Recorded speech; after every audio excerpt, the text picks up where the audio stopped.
Mais tous les biens qu'Allah subhanahu wa ta'ala donne, un savoir qu'il te donne, comment est-ce que tu l'as utilisé? Les biens matériels qu'il te donne, l'argent qu'il te donne, les gens de bien qu'il y a dans ton entourage, comment est-ce que tu utilises tout ça? Est-ce que tu l'utilises pour avoir ton petit confort à toi, pour t'enfoncer dans le dunya, pour te satisfaire toi-même, pour répondre à ton mode de vie à toi que tu t'es construit toi-même, qui est un bon mode de vie? Le mode de vie du prophète, la lumière qu'Allah subhanahu wa ta'ala a demandé de porter. Est-ce que tu t'en sers pour ça ou pour ça? Je caricature, mais en gros c'est ça en vérité. Après on arrive à ces deux réponses-là. Je disais en fait, dans le hadith du prophète, il nous enseigne que c'est un dialogue entre le serviteur entre Allah subhanahu wa ta'ala et le serviteur. Et à chaque fois qu'on mentionne un verset, Allah subhanahu wa ta'ala nous répond. Il s'adresse à chacun de nous en fait dans cette sourate. Et quand on dit Alhamdulillah, Allah subhanahu wa ta'ala il dit mon serviteur m'a loué, je le fais en accéléré, hein, pas comme Ar-Rahman Ar-Rahim, mon serviteur m'a honoré. Maliki Yawmiddin, mon serviteur m'a glorifié. Iyyaka na'budu wa iyyaka nasta'in. Ceci est entre moi et mon serviteur. Et mon serviteur ce qu'il me demande. Et quand on fait la dua finale, Ihdina as-sirata al-mustaqim, sirata alladhina an'amta alayhim ghayri al-maghdubi alayhim wa lad-dallin. Allah subhanahu wa ta'ala il répond à mon serviteur ce qu'il me demande. Tout ce qu'il me demande. Ceci est à mon serviteur et à mon entre encouru ta colère et ceux qui s'égarent. Et ceux qui ont encouru ta colère, on dirait qu'il fait une distinction entre les deux. Oui, parce que c'est salat alladina ghayri al-maghdubi alayhim. C'est ceux qui ont encouru ta colère. C'est ce que j'expliquais, c'est ceux qui encourent la colère d'Allah subhanahu wa ta'ala en fait, par le fait qu'ils soient. Je suis pas sûr d'avoir compris la question en fait. Ceux qui s'égarent, est-ce qu'ils ont pas encouru ta colère? Pas forcément, non. D'accord, j'ai compris la question. On s'égare tous peut-être à un moment ou à un autre. Pour autant, on demande à Allah subhanahu wa ta'ala de nous préserver de l'égarement. Mais quand on fait un péché, c'est le prophète il dit, celui qui commet un péché, à ce moment-là, il est dans le koufr. Au moment où il fait son péché, il est dans le koufr. Tu es en train de renier Dieu en vérité. Tu sais que tu ne dois pas le faire et tu le fais. Même si à ce moment-là, tu oublies, même si tu es dans le reflat, tu es dans l'insouciance. Mais on a tous des moments où on oublie Dieu, où on s'égare, où on sort de la voie, consciemment ou inconsciemment, par fragilité ou par ingratitude, ou chacun met ce que tu veux. Pour autant, est-ce qu'on encourt la colère d'Allah subhanahu wa ta'ala? Non, c'est pas le lien automatique. D'accord? Le lien automatique par rapport à cet égarement-là, il est au début de la salat. C'est qu'Allah subhanahu wa ta'ala il veut de la miséricorde à ses serviteurs. Parce que l'une des interprétations qu'on n'a pas vues aujourd'hui, mais c'est aussi le rapport cyclique dans cette salat-là qui renvoie d'un verset au début, etc. etc. Peut-être qu'à l'occasion on le fera un jour. Mais c'est la miséricorde d'Allah subhanahu wa ta'ala qui se manifeste à ce moment-là. Et le mardoubi alayhim, le ghadab d'Allah subhanahu wa ta'ala, il se manifeste, mais il s'applique à ceux qui outrepassent avec volonté, ceux qui démentent les versets d'Allah subhanahu wa ta'ala, ceux qui installent un mode de vie. C'est-à-dire que toi, tu te franchisses une limite, mais que c'est entre toi et Dieu, et que tu t'en repentes, ou que tu essayes et que tu n'y arrives pas. Tu vois, tu essayes, mais tu n'arrives pas à la ghalab. Mais tu ne peux pas l'installer comme un mode de vie. Tu es parmi ceux qui s'égarent à un moment donné, et tu demandes à Dieu, Allah subhanahu wa ta'ala, il peut te préserver en te mettant aussi dans un groupe qui cherche la rectitude. Mais le ghadab d'Allah subhanahu wa ta'ala, par contre, il s'applique pour celui qui cherche à imposer un mode de vie qui s'oppose aux normes d'Allah subhanahu wa ta'ala. Ceux qui installent le riba aujourd'hui dans nos sociétés comme un mode de vie, l'intérêt, les banques, les finances, etc. Ceux qui installent l'homosexualité comme mode de vie, ceux qui installent... Bref, des exemples, vous en avez des tonnes. Et qui cherchent à l'imposer comme un mode de vie. C'est pas forcément dire qu'ils cherchent à l'imposer à tout le monde, mais qui cherchent à l'imposer comme un mode de vie normal dans la société. Que toi tu fasses un péché dans ton coin et que tu essayes de lutter par rapport à toi-même, c'est une chose. Et encore même ça, beaucoup de commentateurs ne le qualifient même pas dans le dallin. Dallin, c'est ceux qui s'installent dans le péché, et même ceux-là, ils sont pas encore dans la catégorie d'al-mardoubi. Tu peux t'installer dans ton péché et savoir que c'est pas bien et ne pas arriver à savoir comment faire pour lutter, d'accord? C'est déjà différent de celui qui fait des péchés ponctuellement. C'est pas l'égaré celui-là. Et encore un autre stade encore plus grave que celui qui s'installe dans son péché, c'est celui qui cherche à l'installer comme mode de vie pour les autres. Là, c'est beaucoup plus grave. Non, les anges notent, mais dans le sens où ce que je voulais mettre en évidence, c'est que Allah subhanahu wa ta'ala, il pourrait se passer du dialogue avec son serviteur. Et d'ailleurs, dans beaucoup de choses, en fait, finalement, on a les enseignements d'Allah subhanahu wa ta'ala par la révélation du Coran, on va dire c'est la parole d'Allah subhanahu wa ta'ala, mais beaucoup par les hadiths du prophète, alayhi salatu wassalam. On a beaucoup d'enseignements à travers l'interprétation même de nos savants sur les hadiths du prophète, on a aussi par rapport à notre propre réflexion sur ce qui est bien ou ce qui est mal. Tu vois, donc Dieu nous aiguille. Mais là, dans ce moment-là, il y a une relation très particulière de la présence d'Allah subhanahu wa ta'ala qui se manifeste avec ses attributs à lui, qui lui sont secrets, en direct avec son serviteur. C'est ça que je voulais dire, c'est qu'il y a un lien direct à ce moment-là. Et c'est ça qu'il ne faut jamais oublier dans ce message. C'est-à-dire que la grande force du croyant, c'est qu'il a un lien direct avec son Créateur. Même si on a besoin les uns des autres, même si on a besoin de nos savants, même si on a besoin de chacun d'entre nous ici présents, même si on a besoin du prophète alayhi salatu wassalam aussi, mais on a un lien malgré tout direct avec Allah subhanahu wa ta'ala. Ce que les autres religions ne proposent pas, c'est-à-dire que la chrétienté, par exemple, elle te prive de cette relation-là d'une certaine manière. Et c'est destructeur, au fond, parce que finalement, tu es très dépendant finalement d'autres considérations. Alors que toutes les autres considérations, elles sont secondaires. Puisque tu es en lien avec Allah subhanahu wa ta'ala, il peut régler toutes les autres.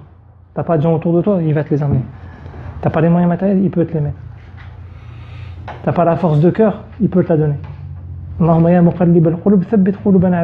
notre force intérieure, je ne parle même pas des gens, etc. Des fois, intérieurement, on n'arrive pas à trouver la force de faire certaines choses. On n'arrive pas à trouver la volonté. Oh Allah, toi qui fais vaciller les cœurs, affermis mon cœur sur ta voie. Il y a deux notions en fait. Il y a la notion de propriétaire, maliki, et il y a la notion de roi qui veut dire en fait administrateur, celui qui gère, qui administre, maliki. Donc on peut être propriétaire d'une chose et ne pas la gérer. Je me rappelle un jour d'avoir pris cet exemple du prince de Monaco qui il est roi, mais il est roi de quoi en vérité?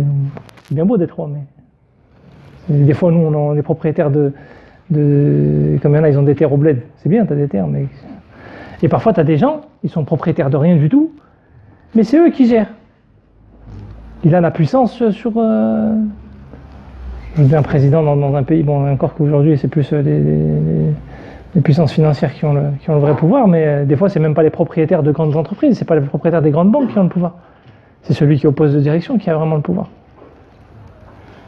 Alors Allah subhanahu wa ta'ala, il dit il est propriétaire et il est l'administrateur, il n'y a pas de... cherche pas à tourner en rond en fait, c'est les deux à la fois. En même temps ça lui appartient et il en fait ce qu'il veut, et en plus c'est lui qui le gère de toute façon, donc et c'est pour ça que je disais, très souvent dans nos vies, on a peut-être parfois conscience que Dieu est le propriétaire, mais on oublie que c'est lui l'administrateur. C'est-à-dire qu'on se dit, ouais, ça appartient à Dieu, il faut que je sois attentif, mais on rentre dans nos calculs, on cherche à maîtriser, on cherche à... Alors parfois, c'est le contraire, c'est que parfois on n'est pas attentif, qu'on oublie que c'est Dieu qui est propriétaire, et on fait ce qu'on veut de ses biens et de ce qu'il nous donne, alors que Allah subhanahu wa ta'ala a édicté des règles. Parfois, on ne fait pas assez attention à ça, on oublie que ça lui appartient tout. Et parfois, on est conscient que ça lui appartient, donc on essaie d'être attentif, mais on rentre dans une maîtrise pour pouvoir gérer comme il faut. Puis il nous faut oublier que simplement en demandant à Dieu, Allah subhanahu wa ta'ala, c'est lui qui gère. D'ailleurs, l'une des traductions de l'Arabie dans l'Angleton, c'est de Mu'minoun, il la reprend pas, c'est dommage, mais c'est une vieille traduction qu'il donnait à l'époque, je me souviens. C'est aussi ceux qui se sécurisent en Dieu. Parce que dans l'Iman, il y a la notion de l'Amn. Il pourrait y avoir plein de traductions de Mu'minoun. Oui, c'est un commentaire qui existe. Alors après, il y a beaucoup d'autres commentaires.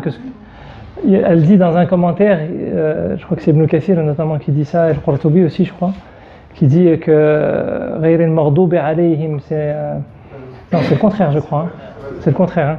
Alors, المغضوب عليهم, c'est non, c'est Banu Israël de mémoire. C'est... Banu Israël qui sont dans les non, Allah, il faudra revérifier, mais quelqu'un a la possibilité d'accéder à... Ouais, il me semble que c'est plus ça. Bon, en tout cas, le Mardoub alayhim, c'est les juifs, et Ad-Dallin, c'est les chrétiens, pour faire simple. Et c'est vrai, c'est un commentaire qui existe. Alors, première chose déjà, c'est que dans le commentaire que je vous propose, c'est une synthèse, même si j'ai beaucoup dépassé en termes de temps, le Fatiha, on pourrait passer une journée dessus en fait. Et encore, ce serait peut-être pas suffisant, donc il y a beaucoup de commentaires qui existent. La deuxième chose, c'est que moi, j'ai pas fait référence forcément à ce commentaire pour plusieurs raisons. La première, c'est que, bon, déjà à titre personnel, c'est pas forcément un commentaire qui me parle beaucoup, même si je peux l'entendre, parce qu'en effet, c'est-à-dire que les Juifs ont souvent outrepassé à un moment donné, et ça a provoqué la colère d'Allah subhanahu wa ta'ala. Ça revient très souvent dans le Coran, cette notion-là, et les Nasara ont dévié par rapport à l'histoire de la Trinité. Donc c'est un commentaire qui se justifie. Par contre, ce que je voulais vraiment mettre en évidence là dans le commentaire que je vous ai partagé aujourd'hui, c'est le fait que au-delà de Banu Israël et de Nasara, c'est que nous, dans notre rapport au monde moderne, en réalité, on n'est parfois pas suffisamment attentif à un mode de vie que nous enseigne cette sourate-là et que nous enseigne le prophète, qui est notamment orienté autour du fait de voir la beauté dans le monde, alors que parfois on voit le rapport à l'islam comme étant quelque chose où on doit souvent s'auto-flageller, on doit voir beaucoup le côté négatif des choses, et on a d'ailleurs même sur le rapport à la société un regard très critique, qui est bien, hein, attention, il ne faut pas perdre ce regard critique, mais le point de départ, le point d'ancrage, c'est quand même de voir la beauté des signes d'Allah subhanahu wa ta'ala. Ça, c'est la première des choses que je voulais mettre en évidence dans ce message-là. Et la deuxième des choses, c'est que cette sourate-là, elle montre un certain rapport au monde qui relie le rapport au monde, qui centralise le rapport au monde de l'invisible. Et on vit dans une société où on est très coupé du rapport au monde de l'invisible, et ça se traduit même dans des choses très bénignes, même si on pense que nous on en est avec le monde de l'invisible parce qu'on prie, parce qu'on récite le Coran, parce qu'on fait dua. Dans notre manière de gérer notre quotidien, on s'éloigne du rapport au monde de l'invisible. Et ça, c'est un problème parce que, je vais dire, même quand on revient vers le monde visible, finalement, même nos normes ne sont plus forcément les bonnes. Alors là, on aurait pu prendre l'exemple de Banu Israël, mais je pense que nous, déjà, à notre niveau, même dans la relation au prophète, sans aller plus loin, sans aller chercher Banu Israël ou sans chercher Nasara ou autre, on a beaucoup de choses sur lesquelles on a besoin de réassainir notre mode de fonctionnement. Et c'est des choses qui sont parfois simples, en fait. Sur la fin de la sourate, justement, c'est des clés qui sont très simples dans le quotidien, en fait. Quand Mordobe alayhim, j'insiste plus, par exemple, sur la notion de la colère, c'est que, en fait, finalement, il y a des signes qui sont très perceptibles. C'est-à-dire que quand on vit dans le fait d'être constamment irrité, on vit dans le fait d'être constamment négatif, dans le fait de ne pas être attentif, de ne plus être observateur, de ne plus voir les signes du monde, je pense que c'est encore plus préjudiciable. Et ça, on le vit, nous, en tant que communauté, aujourd'hui, de plus en plus. Mais c'est un vrai commentaire qui existe, en effet. Qui est, en tout cas, de mémoire, Ibn Kathir, déjà, et le Qurtubi, je suis pratiquement sûr. C'est un des plus répandus. Hein. Plus répandu, je ne sais pas. Mais c'est un commentaire qui existe. Qui est peut-être le plus souvent repris, aujourd'hui, tu veux dire. D'accord. Ouais. Non, peut-être le plus souvent repris, oui, peut-être. Dernière. Oui. On va mettre en pratique le premier verset. C'est-à-dire que vous vous dites que vous n'êtes pas capable et que vous n'arrivez pas à faire. Je ne vous connais pas, mais du peu que je connais de vous, parce qu'on s'est déjà rencontrés, je pense que c'est pas vrai, je pense que vous le faites déjà. Après, est-ce que véhiculer le message, c'est donner des cours comme je suis en train de le faire, c'est organiser des conférences, ou est-ce que c'est s'occuper parfois de certaines personnes et de leur rappeler que dans la difficulté, il ne faut pas oublier Dieu, que Dieu va faciliter, que... C'est ça, véhiculer le message. Pas besoin d'avoir un discours élaboré, hein. Mais s'occuper des gens et leur rappeler Dieu à ce moment-là, simplement leur rappeler Dieu à ce moment-là, c'est ça, véhiculer le message. Mais il faut faire des trucs, c'est tout. La seule chose qui est importante, c'est que dans les trucs qu'on fait, pour regarder le mot truc, parce qu'on fait tous des trucs en fait, dans les trucs qu'on fait, qu'on les fasse pour Dieu. Rappelez-vous du point de départ. Est-ce que je l'ai fait vraiment pour Dieu ? Alors ça après, c'est chacun selon son intention. C'est-à-dire qu'il faut se poser la question. Le principal, c'est de se poser la question. Celui qui ne le fait pas pour Dieu, c'est celui qui ne se pose plus la question. Celui qui se pose la question, alhamdoulilah, il a l'espoir de les faire pour Dieu. Parce qu'on ne saura jamais si on les fait vraiment pour Dieu. Il faut se poser la question. Donc, est-ce que je fais la chose pour Dieu ? Est-ce que je fais la chose par Dieu ? Pareil, on ne peut pas être sûr, mais au moins qu'on se pose la question, dans ce que je fais, est-ce que je respecte au moins les règles que Dieu a enseignées, etc. Donc toujours se poser la question, peut-être que là, j'aurais pas dû faire comme ça, et que le prophète m'a enseigné d'autres manières de faire. C'est une école de la vie. Et 3, c'est les faire en Dieu. C'est-à-dire que dans l'instant où on fait la chose, essayer de saisir des opportunités. On ne va pas dire la personne elle est en difficulté, elle est en train de crever de faim, ou elle a sa famille qui est dehors, ou elle se retrouve par rapport à l'activité que vous avez. Je ne vais pas lui dire Dieu. Non, il faut que je m'occupe de ses problèmes. Mais il y a toujours à un moment donné une opportunité où on peut ouvrir une porte, où il y a une porte plutôt qui est ouverte en réalité, je vais formuler différemment. Et bien juste appuyer sur la lumière sur cette porte-là, parce que la personne ne voit pas qu'il y a une porte là. Et lui dire, rappelle-toi de Dieu. Alors pas forcément lui dire de cette manière-là, mais simplement qu'elle n'oublie pas Dieu, qu'elle demande à Dieu. C'est ça l'essentiel. Alors après ça peut aller plus loin, ça peut être un discours plus élaboré, ça peut être tout ce qu'on veut, mais c'est simplement se relier à Dieu dans tout ce qu'on fait. C'est pas plus compliqué que ça en vérité, il ne faut pas voir une montagne. Il y a des fois, parfois, je suis fatiguée. Ouais, on est tous par moments. J'ai l'impression que ça sert à rien.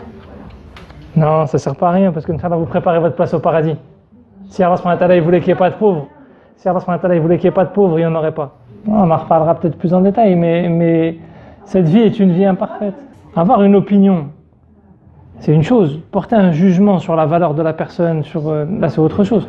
Non, avoir une opinion, bien sûr, parfois c'est catastrophique. Maintenant, après, il faut toujours garder l'espoir, essayer d'accompagner les gens, essayer d'être en soutien. En tout cas, il faut jamais, même si dans ce monde-là, on ne sait pas s'il y a une issue à ce qu'on fait, et puis parfois on peut brasser du vent, tous autant qu'on est, hein. Parfois on fait des choses, on brasse du vent. On demande à Allah subhanahu wa ta'ala qui nous facilite, on essaie de s'améliorer, on essaie de corriger la forme. Mais il ne faut jamais oublier que le chemin sur lequel on est, c'est pas un chemin qui nous amène à un point de destination dans ce monde-là. Les points de destination ne sont que des repères qui nous aident à corriger la voie. On va tous vers le paradis.